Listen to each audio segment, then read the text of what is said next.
petits loups, j'ai failli me tomber, mais c'est pas grave, c'est Dédé la Louve. J'espère que vous allez bien, moi je vais bien, bonne année, bonne santé. J'espère que vous avez passé de bonnes fêtes, parce que moi, oui. Donc, nous allons commencer, nous allons parler de Saint Seiya, les chevaliers du Zodiaque.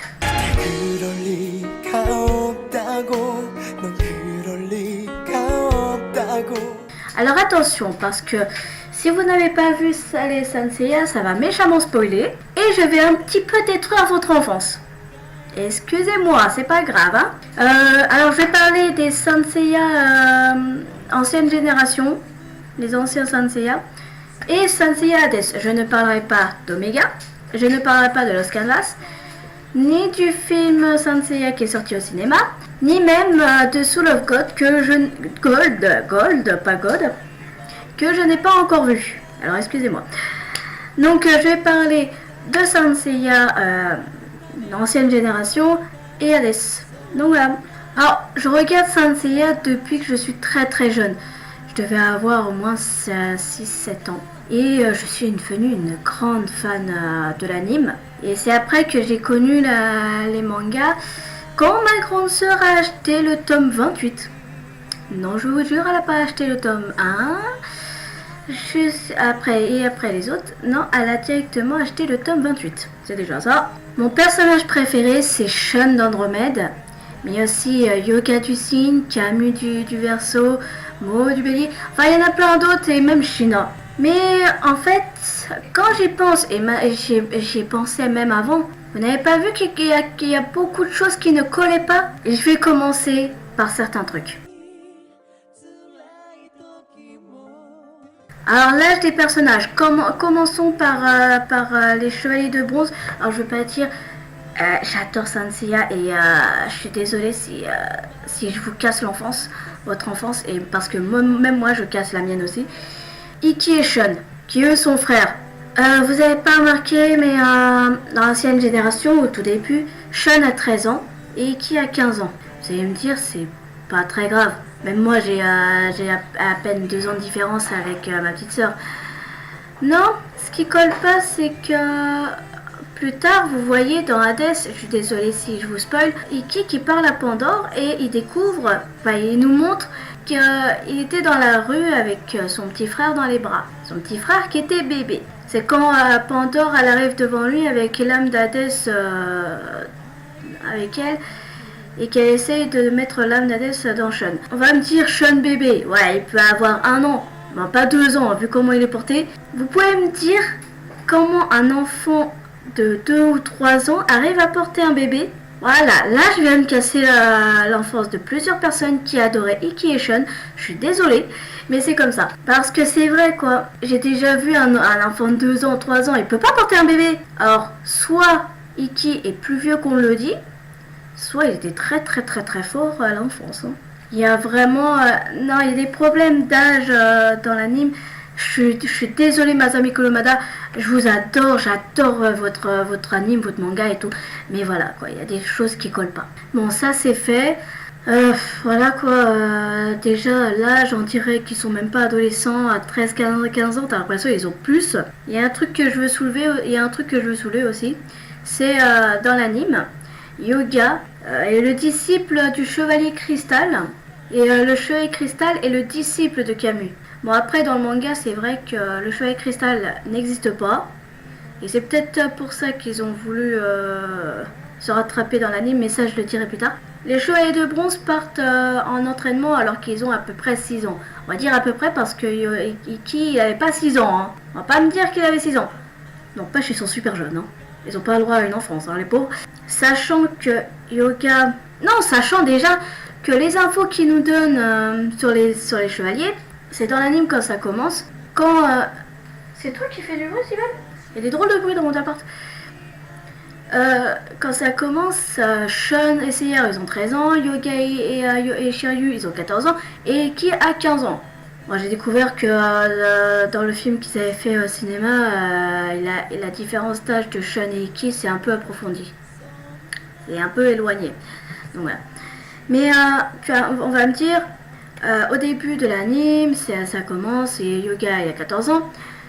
Et j'ai découvert que Camus avait 20 ans. Mais le Chevalier de Cristal, bizarrement, j'arrive pas à trouver son âge. Mais je crois qu'il a atteint les 18 ans. Alors vous allez me dire, est-ce que Camus arrive à entraîner le Chevalier de Cristal alors qu'il est gosse et que le Chevalier de Cristal, alors qu'il est gosse, arrive à... Parce que vous allez me dire, attends, comme j'ai dit, Yoga, au bout d'un moment, il a 14 ans, et vous voyez, le Chevalier de Cristal, normalement, il a 18 ans. Yoga, il a 6 ans, vous voyez, le Chevalier de Cristal, il est déjà grand. Il n'y a pas un problème là-dedans? Enfin, voilà. C'est un peu anachronique, c'est un peu... il y a un peu des petits problèmes là-dedans. Franchement, je vais vous dire, j'ai pas envie de casser votre enfance, je l'ai cassé moi-même, donc je l'ai cassé sur moi. Voilà. Normalement, il faut environ 6 ans. 6 ans d'entraînement pour avoir une armure. Et encore, c'était les bronzes. J'imagine même pas les or et les argent. Peut-être que c'est pareil pour les or. Ah bon? Ou peut-être pas. Non, parce que les or, c'est plus fort et plus puissant. Donc normalement, l'entraînement devrait durer un peu plus longtemps, non? Passons à Marine. Au début de la série, Marine, elle a environ 14 ans. Quand Seiya a 13 ans. Ouais, quand ils ont déjà leur armure, quoi. Vous allez me dire, là aussi, est-ce que je raconte n'importe quoi? Ou quand il est enfant, elle a déjà, ou peut-être pas, elle a peut-être pas son armure encore, mais elle entraîne déjà Seiya. Ok, elle a pas son armure, mais les femmes chevaliers, même à l'entraînement, avant d'avoir leur armure, elles portent un masque. Donc ça veut rien dire. Mais elle est déjà grande, hein. Alors vous allez me dire que lui qui a 6 ans, elle a 7 ans, elle est aussi grande? Avec des chouchous? Mais même, imaginons qu'elle a 2 ans de plus que lui, puisque normalement, spoil, il essaie de savoir si c'est sa soeur. Si elle a 2 ans de différence, si elle a 2 ans de plus, imaginons qu'elle a 15 ans au lieu de 14 ans, elle aurait eu 8 ans quand même. Hein. C'est pas possible. On va passer à la saga Hades, avec les petites incohérences. Bah, la saga Hades, c'est... Ah oui, on va aussi parler des films, les 4 films. On va aussi parler des 4 films. Les 4 Guerrier d'Abel, La légende de la pomme d'or, La guerre des dieux et le dieu des enfers. Et le dieu des enfers, ça y est. Alors, dans Hades, on dit que Sean est pur. D'accord, Sean est pur, il est tout doux, il est gentil, tu peux le manipuler franchement, tu peux le tuer et il dira rien. Même lui se sacrifie pour les autres. Mais vous n'avez pas remarqué certains moments avant Hades, beaucoup avant Hades, avant qu'il fasse Hades, Sean, il a des mimiques pas très gentilles. Je sais plus dans Sanctuaire, peut-être dans Sanctuaire il fait des mimiques méchantes. Pas très gentilles je veux dire. Mais dans Asgard c'est voyant hein. Les premiers épisodes, quand Sid ou Bud, là, je sais plus lequel, arrive à la maison Kido, Sean intervient avec son armure, sa nouvelle armure, ses chaînes et autres. Sauf que quand il parle à l'ennemi qui est derrière lui, il fait une mimique pas très gentille. Dans les guerriers d'Abel, Sean, bon ça se voit, il veut protéger son frère quand il arrive loin dans le sanctuaire. Mais bon, voilà quoi, il fait des regards, ouh là là, Sean gentil, oui, mais pas trop. C'est comme le changement de personnalité de Yoga, vous avez pas remarqué? Vous avez vu dans le sanctuaire comment il est? Non. Ouais, il a le complexe d'Oedipe, mais grave là. Mais il change vraiment de personnalité, hein, parce que vous avez vu comment il est froid, il est gentil, nanana. Ce qui est flagrant, c'est dans Hades. Vous avez pas remarqué dans les enfers comment il est? Il a changé de personnalité entre-temps, c'est pas possible, il est schizophrène le mec. Passons aux relations. Parce qu'en fait, dans Saint Seiya, il y a beaucoup de relations ambiguës. Et bizarre même. Alors, tout le monde le sait, Seiya a du succès auprès des femmes. À savoir, je n'aime pas Seiya. Il y a du succès auprès de certaines femmes de la série. Il y a du succès auprès d'Athéna, auprès de Shaina, auprès de Mio. C'est vrai que quand on suit la série, on a tous envie de savoir laquelle il va choisir. Choisis une et c'est bon. Choisis Shaina, même si elle a un mauvais caractère, elle va te tuer en un temps. Choisis Mio, même si à son âge, elle gère un orphelinat. À 13 ans, elle gère un orphelinat. Choisis la déesse, même si la déesse, elle doit rester chaste. Non, je vous jure, Athéna, c'est une déesse chaste. Mais avant d'être Athéna, elle était Saori. Donc voilà, Seiya choisit quelqu'un ou sinon tue. De toute façon, dans Omega, apparemment... Non, j'ai pas vu Omega. J'ai vu certains épisodes quand Sean apparaissait dans les épisodes. Et j'ai vu la fin. La fin... Excusez-moi si je spoil. Il y a un gros sous-entendu entre Seiya et Athéna. Et c'est pas vraiment un sous-entendu. Puisqu'au bout d'un moment, il la prend quand même dans ses bras. Même si c'est un film. Et ils ont failli s'embrasser. Sauf que Koga est arrivé à ce moment-là. Oui, le mec qui casse tout le temps l'ambiance. C'est comme Seiya. Il casse l'ambiance. Alors, l'histoire d'amitié rapprochée de Sean et Yoga, parce que je sais pas si vous avez remarqué, durant toute leur aventure, ils se rapprochent de plus en plus. Qui ne se rappelle pas l'épisode du temple de la balance? Et vous savez pourquoi? Parce que Masami Kurumada a voulu faire en sorte pour l'imagination des gens, surtout les femmes. Masami Kurumada voulait vraiment montrer que Sean et Yoga pouvaient devenir amis, comme Seiya et Shiryu, ou comme Seiya et Iki.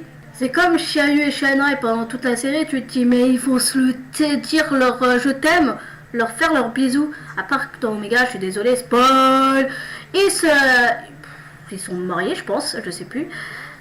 Et ils ont un enfant qui s'appelle Ryo, qui d'après moi, Ryuo serait plus l'enfant de Shunrai et Sean que de Shiryu et Shunrai. Hein. Ceux qui connaissent Omega, vous savez ce que je veux dire. On va parler des origines de certains chevaliers. Je ne sais pas si beaucoup le savent, mais franchement, je suis vraiment une mordue de Saint Seiya depuis que je suis toute petite. Et les origines, c'est genre, on va commencer par les bronzes déjà. Jabu et ses amis sont japonais. Ok, ça, on s'en fout. Sean et Iki et Seiya sont japonais. Yoga et russe japonais en même temps, c'est moitié-moitié. Quoique, ça part japonais, ça se voit pas.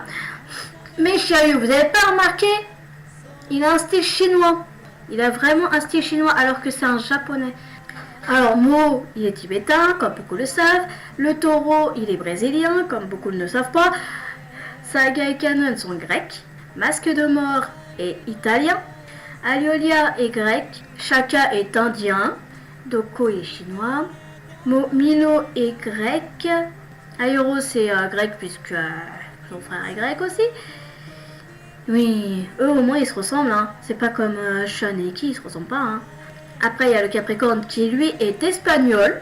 Après il y a Camus qui est français. Est-ce que ça se voit français? Non, je crois pas, j'en sais rien. Aphrodite, il est suédois. Chion, lui, il est tibétain comme l'autre. Enfin, on s'en fout des origines, allez, on s'en fout, on passe. Je sais pas si vous avez remarqué, mais dans toute l'aventure, il y a certains personnages qui disparaissent. June, au bout d'un moment, on n'entend plus parler d'elle. Et franchement, c'est bien dommage parce que... Non, c'est pas dommage. J'aime pas qu'elle touche à Sean. C'est mon personnage préféré, j'aime pas qu'on touche à Sean. Le chevalier de cristal disparaît. Et ça, j'avais dit en début de vidéo. En fait, il voulait peut-être se rattraper à cause des scans et des mangas, en fait. Parce qu'après, on n'entend plus du tout parler de lui. Puisque Yoga, au lieu de dire Maître Cristal, c'est Maître Camus. Et même quand dans Hades, il ressuscite les chevaliers, il ressuscite pas le Maître Cristal. Tout comme Aeros. Eh ben, j'ai découvert certains spectres d'Hades, qui existaient dans Lost Canvas, mais qui ne sont pas dans la saga Hades. Cheshire, Kagao du Bennu. Et d'autres que je ne connais pas vraiment. Et si vous avez remarqué, il n'y a pas tous les chevaliers de bronze et les chevaliers d'argent. On va parler de l'apparence de Chion. L'apparence de Chion, en fait, n'arrête pas de changer. Enfin, il n'arrête pas de changer, il a changé 2 fois. Il a plus l'apparence de Saga qu'autre chose. Vous n'avez pas remarqué, dans le sanctuaire, ils doivent tuer les chevaliers d'or. 12 heures à tuer tous les chevaliers d'or pour sauver Athéna, hein, pour sauver ses fesses, elle. Oui, mais est-ce qu'ils ont pensé aux pauses déjeuner et aux pauses pipi? Non, mais je veux pas dire, on les a même pas vus manger, on les a pas vus aller aux toilettes, on les a pas vus se reposer. Enfin, se reposer, des fois ils se reposaient quand ils étaient mis à terre. Mais voilà, quoi. Alors, à moins qu'ils ont suivi un entraînement comme ça. Allez, pendant 12 heures, vous allez pas manger. Hop là, on mange pas aujourd'hui. Bon, bah, n'allez pas aux toilettes non plus, hein. Je regarde l'heure. C'est passé, tu peux y aller.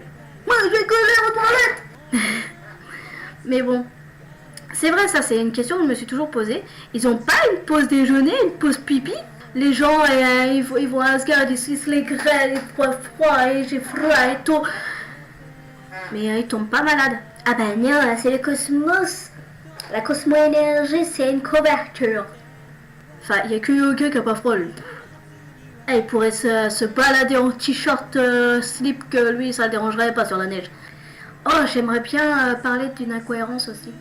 Vous savez tous que Yoga a battu certains chevaliers d'or. Surtout Camille.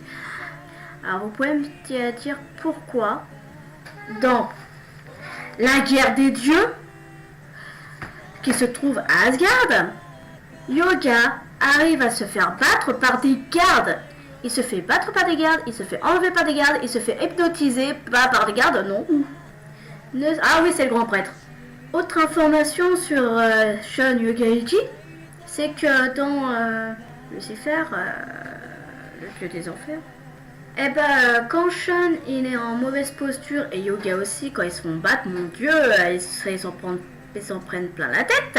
À un moment, vous voyez que Shun et Yoga s'appellent, ils font Shun, Yoga, nanana, et il y a Iki qui arrive, et sont l'ennemi de Shun comme d'hab.